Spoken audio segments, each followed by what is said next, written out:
10월 11일 수요일 묵상 본문 말씀은 열왕기상 15장 1절에서 8절입니다. 르호보암의 아들 아비암은 북이스라엘 여로보암 제18년에 유대의 제2대 왕으로 등극했습니다. 그는 예루살렘에서 3년 동안 통치했습니다.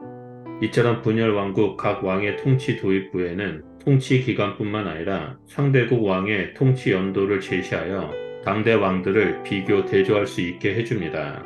이러한 구체적 정보는 당시의 역사적 배경과 함께 역사적 신빙성을 강화합니다. 아비암의 어머니는 아비살롬의 딸이 마아가로 소개됩니다. 여기서 아비살롬은 다윗에게 반역을 했던 아들 압살롬을 말합니다. 결론적으로 본다면 마아가는 압살롬의 딸이 아니라 손녀입니다.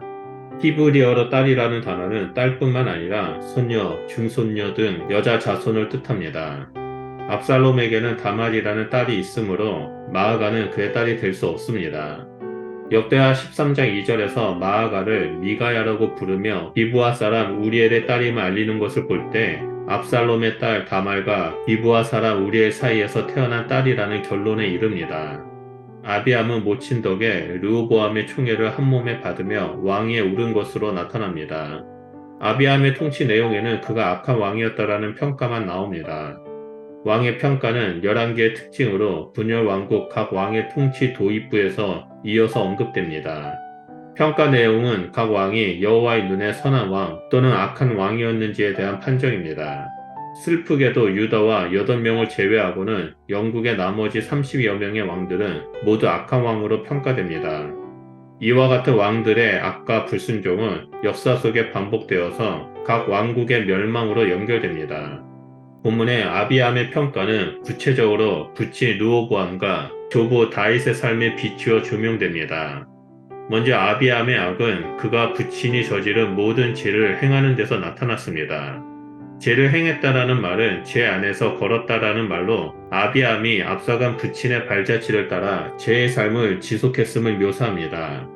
다윗과 관련해서 아비암은 마음이 다윗처럼 온전히 여호와를 따르지 않았습니다. 온전함은 화목하고 평화로운 관계를 뜻합니다. 아비암이 받은 지적은 솔로몬이 우상 숭배로 인해 책망받았던 내용으로 마음 및 하나님과의 관계의 중요성을 일깨워줍니다. 하나님이 원하시는 순종은 명령에 부합하는 행동만이 아니라 마음의 헌신과 하나님과의 친밀한 관계가 우선되어야 함을 보여줍니다. 아비암의 불순종에도 하나님은 다윗을 위해 왕조를 지속시키므로 그의 은혜를 나타내셨습니다.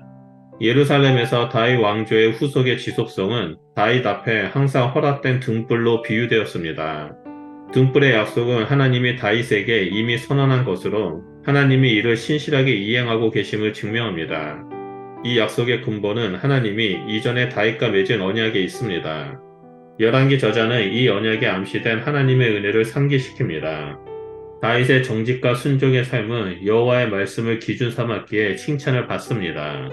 그러나 다윗도 햇사람 우리아의 일과 같은 범죄를 저질렀습니다. 다만 다윗은 죄에 대한 하나님의 책망을 듣고 즉각 회개했습니다. 이후 하나님의 심판을 견뎌냈고 다시 하나님께 순종하는 삶을 살았습니다. 이런 부분이 바로 솔로몬이나 여로보암을 포함한 여러 왕들과 달랐던 점입니다. 그렇게 다윗은 우리아의 일을 제외하고는 평생 하나님의 명령에서 돌아서지 않았다라는 평가를 받게 됩니다. 아비암의 통치 종결부는 르호보암의 종결부와 거의 유사합니다. 그의 행적이 역대 지략에 기록되어 보존된 것 외에 아비암도 르호보암처럼 여로보암과 국경을 두고 전쟁을 벌였습니다. 분열 왕국 시작 후 영국은 정치, 경제, 사회 등 여러 요인으로 인해 충돌했습니다. 특히 각 왕국 초기에는 상대국에게 백성을 빼앗기지 않기 위해 지역을 통제하고 자신의 왕국을 견고히 세우려는 목적이 우세했다라고 볼 수 있습니다. 역대기는 아비암의 통치 기록에 여로보암과 전쟁을 주된 사건으로 기술하면서 악한 왕으로 평가한 열왕기와는 달리 그가 하나님을 의지하여 승전한 데 초점을 맞춥니다. 이처럼 열왕기와 역대기에 나오는 왕의 평가는 서로 상충되기도 합니다. 이는 르호보암의 경우도 마찬가지입니다. 열왕기와 역대기 둘 다 시삭의 침공을 공통적으로 기록했으나 열왕기는 그 침입을 죄에 대한 징벌로 묘사했고 역대기에는 여기에 그의 회개와 하나님의 응답까지 포함시켰습니다. 이런 상충된 내용은 열왕기와 역대기 저자들이 이용한 참고 자료들이 서로 다른 데서 참고했을 수 있습니다.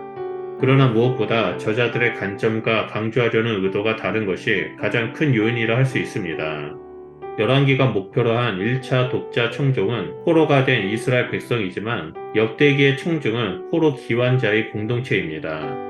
따라서 열왕기는 이스라엘의 멸망과 하나님의 심판에 대한 정당성을 제시하면서 이스라엘의 회개를 촉구합니다. 반면 역대기는 하나님의 구속의 은혜에 기초로 하여 성전과 예배를 중심으로 이스라엘과 하나님 관계의 회복을 추구합니다.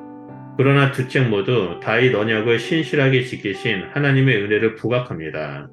아비암은 다윗의 길을 떠났지만 하나님은 다윗의 신실하심을 기억하며 예루살렘에서 다윗 자손이 끊어지지 않고 왕이 되게 하셨습니다.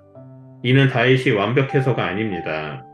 다윗도 간음하고 살인했지만 그는 돌이킬 줄 알았고 은혜를 기억하며 도리에 맞게 살 줄 알았습니다. 반면에 아비암은 어머니 마아가의 우상 숭배를 그대로 이어받았습니다.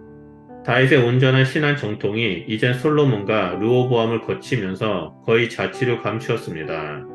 부모가 하나님과 우상을 겸하여 섬기는 동안 아들은 신앙의 힘을 전혀 기르지 못한 것입니다. 다윗과 아비암의 모습을 보면서 참된 그리스도인의 삶이 무엇인지를 볼 수 있습니다. 그리스도인은 믿음 가운데 신실함으로 서 있어 누군가의 하나님의 은혜가 흘러가게 하는 사람입니다.